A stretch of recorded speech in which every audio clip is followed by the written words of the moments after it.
लोग तो बहुत कोशिश करेंगे मिट्टी में दबाने की। लोग तो बहुत कोशिश करेंगे मिट्टी में दबाने की।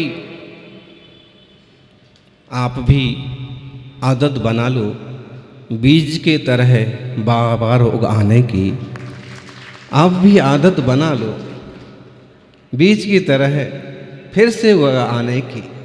हमारी संस्कृति, हमारी सभ्यता बहुत बार इस तरह से पददलित हुई और बहुत बार बीज की तरह फिर से उग करके वृक्ष बन करके आज भी भारत भूमि पर लहलहा रहा है। किसी जमाने में दिगंबर मुनियों के दर्शन दुर्लभ हो गए थे, लेकिन कहीं ना कहीं एकाध मुनि रहे और 100 साल पहले ऐसा एक बीज उदित हुआ जो वट वृक्ष बना, जिन्हें हम आचार्य आदि सागर जी अंकलिकर के नाम से जानते हैं। उसके पहले विरले विरले 1-2 मुनि हुआ करते थे, माने पद दलित होने के बाद भी वापिस खड़े हो गए। श्रमण परंपरा, वैदिक परंपरा बहुत बार तिरोहित हुई, बहुत बार थपेड़े खाए, और बुद्ध परंपरा तो अभी अभी अंबेडकर के बाद वापिस भारत में थोड़ी सी पल्लवित हुई, नहीं तो एक तरह से इस देश में प्राचीन काल से ही श्रमणों का और वैदिकों का आपस में बहुत ज़्यादा तालमेल कहिए, और दर्शन की व्यवस्था, चूंकि दर्शन विभाग के भी अध्यक्ष हैं शास्त्री जी, और अपना अभी रोज दर्शन पर ही प्रवचन हो रहा है। ये जनता इतनी कम इसलिए हो गई क्योंकि प्रारंभिक प्रवचन तो इस टाइप के हुए कि जो उन्हें बहुत आसानी से समझ में आ जाते थे, और जब थोड़े से कठिनाई पर गए, विषय थोड़ा आगे चढ़ा कि दर्शन की बात होने लगी, तो लोगों को धर्म तो थोड़ा थोड़ा समझ में आ जाता है, दर्शन समझ में नहीं आता है। जबकि जिसने दर्शन को नहीं समझा उसने धर्म को भी नहीं समझा। वे लोग कट्टर बन जाते हैं जो दर्शन को नहीं समझते हैं, केवल धर्म की ना समझी पूर्ण बात करते हैं, और वे लोग उदार वृत्ति वाले होते हैं जो धर्म के साथ साथ दर्शन की गंभीरता को समझ जाते हैं।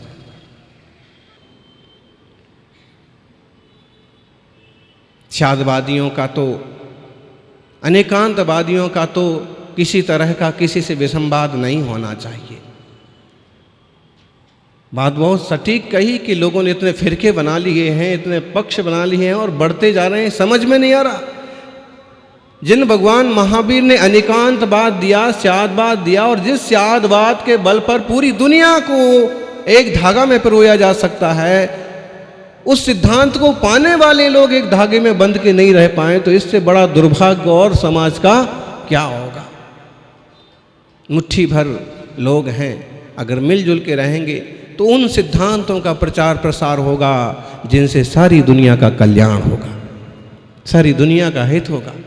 आज यूक्रेन और रूस के झंझट सबको पता है, चीन और ताइवान की समस्याएं सबको पता है, उत्तर और दक्षिण कोरिया में क्या जंजाल चल रहा है वो भी सबको पता है। क्या हथियार सारी चीजों का तोड़ है? क्या हिंसा से ही सब कुछ संभव हो पाएगा? नहीं।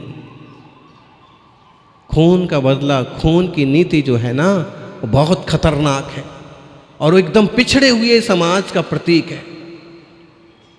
विकसित समाज का प्रतीक है कि वहाँ समस्याओं को खत्म करे, विकारों को खत्म करे, जिन कारणों से वो समस्याएं पैदा हो रही हैं उन कारणों को खत्म करे, ना कि इंसान को और पर्यावरण को। प्रकृति और पर्यावरण इंसान के लिए बहुत ज़्यादा उपयोगी है। आजकल जिस ढंग से आविष्कार हो रहे और जिस ढंग से युद्ध हो रहे, कभी श्री राम की रामायण में दिखती थी मिसाइल, और होता था छोटा सा बाण कि एक बाण छोड़ते थे तो रावण की सारी सेना में अंधेरा छा जाता था। ठीक है, उससे इतना ज़्यादा पर्यावरण का सत्यानाश नहीं होता था। जो कुछ करना चाहते हैं केवल उतना काम होता था कि धुआं फैल जाए, कि अंधेरा हो जाए, कि सब सो जाएं, कि इतना ही होता था जितना ज़रूरी था। लेकिन आज जो मिसाइलें छोड़ी जा रही हैं ना, उनसे दुनिया का सत्यानाश हो रहा है, पर्यावरण का नुकसान हो रहा है। इसलिए वापस अहिंसा की जड़ों तक जाना होगा।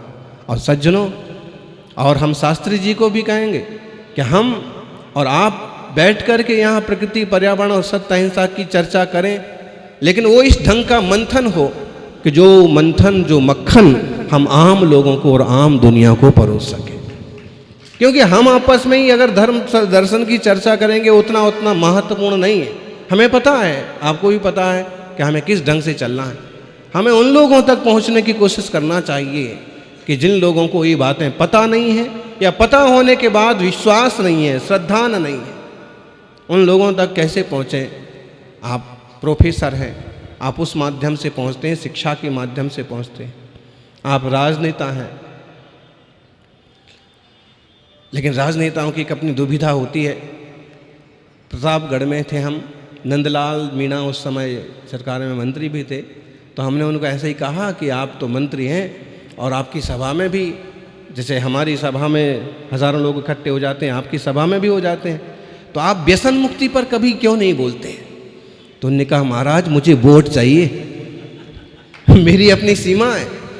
ये मैं कर सकता हूँ कि आप आकर के मेरी सभा में व्यसन मुक्ति का संदेश और उपदेश दे दो, ये मैं कर सकता हूँ, लेकिन मैं अपने मुँह से बोलूँगा तो ये मुझे जो है जमेगा नहीं। तो राजनीति में तो बहुत सारी सतर्कताएं जरूरी होती हैं, फिर भी हमारे आचार विचार और उद्बोधन कहीं ना कहीं लोगों के दिल को छूते हैं और लोग अपने जीवन को बदलते हैं। प्रताप सिंह भी काफ़ी पुराने और समाज के प्रति सद्भावना रखने वाले सज्जन हैं। थोड़ा कभी कटारिया जी के माध्यम से भी सुनने को मिला और कभी निश्चित रूप से कर्म के क्षेत्र में भी इंसान को डटे रहना चाहिए। कर्मण्येवाधिकारस्ते, सत्कर्म सुकर्म हमें करते रहना चाहिए। सत्कर्मों का फल जरूर मिलता है। हम मुनिगण पद पद विहार करते हैं,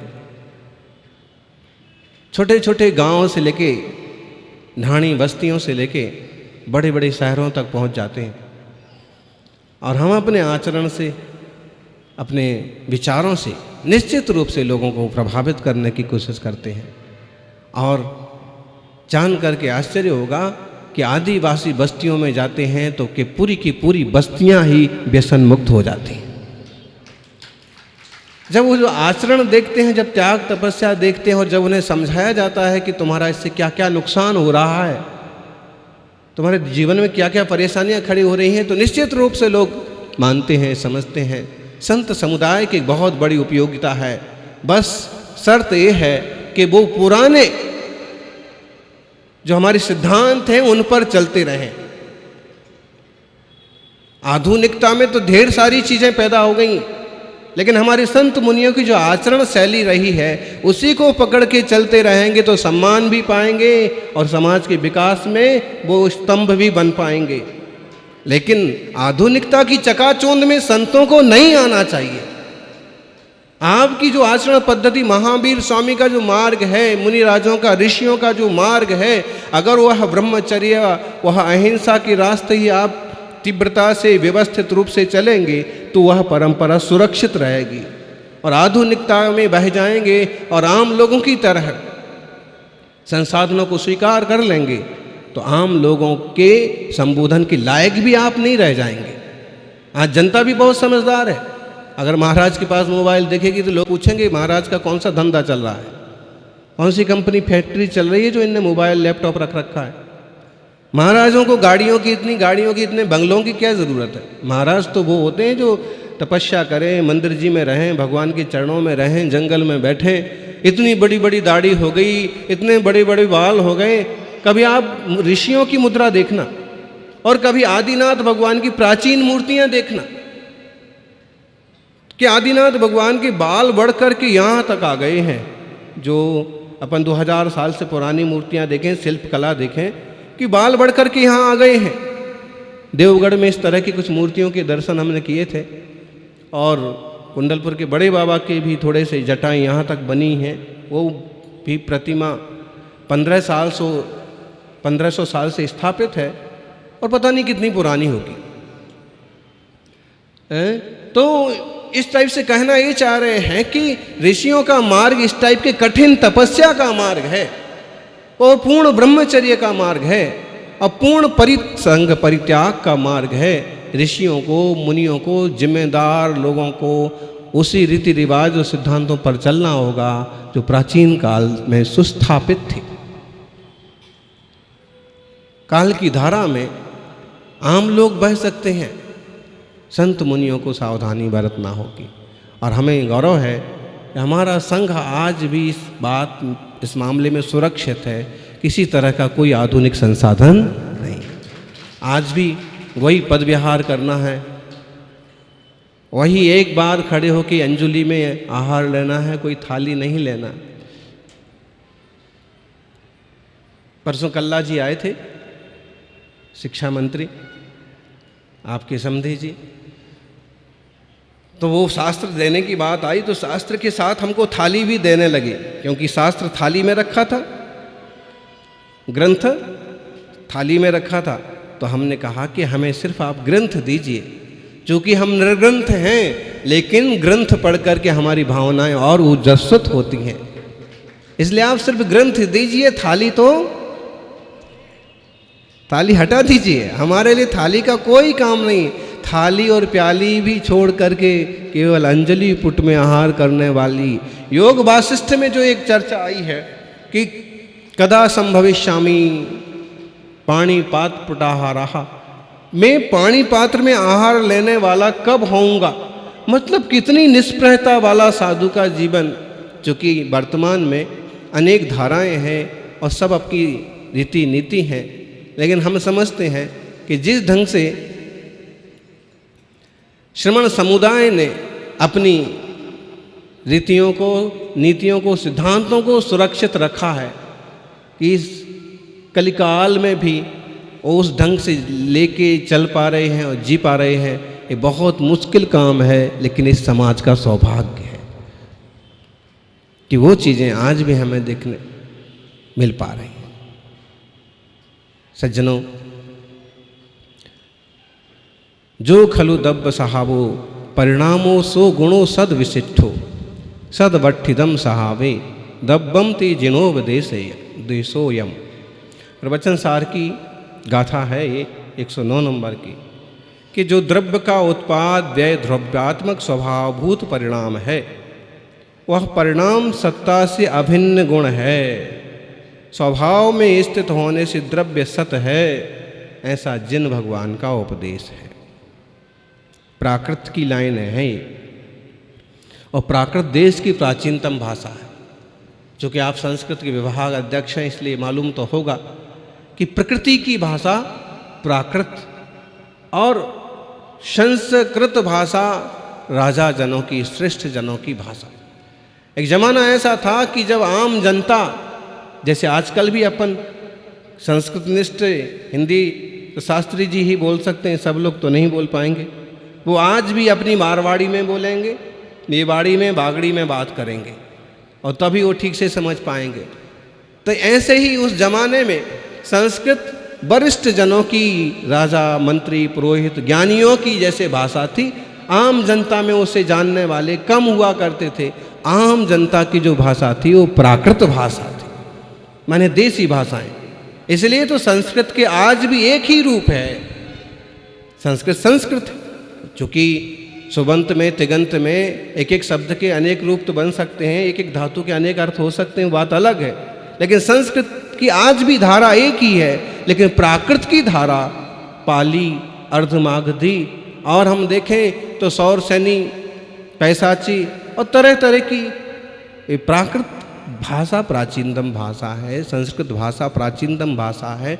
हमें भाषाओं को समझना होगा, सम्मान देना होगा, तभी हम प्राचीन ग्रंथों को समझ पाएंगे। सौभाग्य है कि इस जमाने में भी संस्कृत और प्राकृत की ज्ञाता उपलब्ध है और ब्राह्मी देश की प्राचीनतम लिपि है। आज ब्राह्मी लिपि में थोड़े से शिलालेख ही आपको देखने को मिलेंगे कि अशोक का शिलालेख देख लीजिए गिरनार जी के पास, कि आप सम्राट महामेघ वाहन खारवेल का शिलालेख देख लीजिए, खंडगिरी, उदयगिरी, हाथी गुम्फा। ओझा जी ने उसका बहुत जबरदस्त अभ्यास और अध्ययन किया था। हीराचंद जी ओझा, हाँ, बहुत बड़े और पुराने इतिहास के विद्वान हुए। तो थोड़े से लेख हैं देश में और वो अधिकतम है ब्राह्मी लिपि, और उनकी भाषा रहेगी प्राकृत भाषा या उस देश की भाषा। सौरसेनी प्राकृत भाषा उड़ीसा में स्थित है, तो वहाँ से संबंधित प्राकृत भाषा। प्राकृतों की बहुत रूप हो जाते हैं ना, प्राकृत जैसे आम लोगों की भाषा, जो जैसे क्या बोलते हैं कि 4 कोस पे पानी बदले, है ना,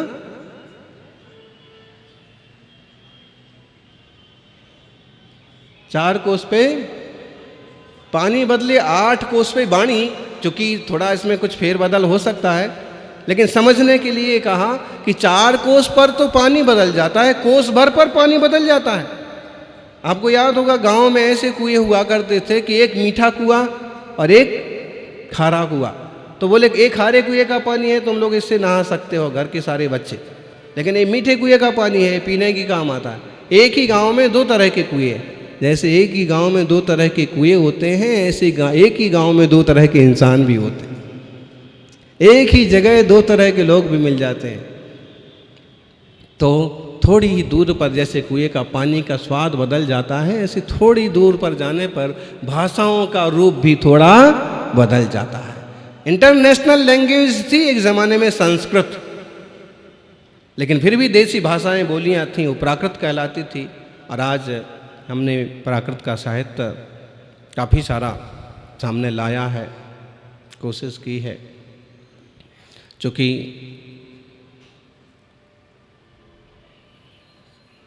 साधना का जीवन, साधुता का जीवन बड़ी सौभाग्य से मिलता है।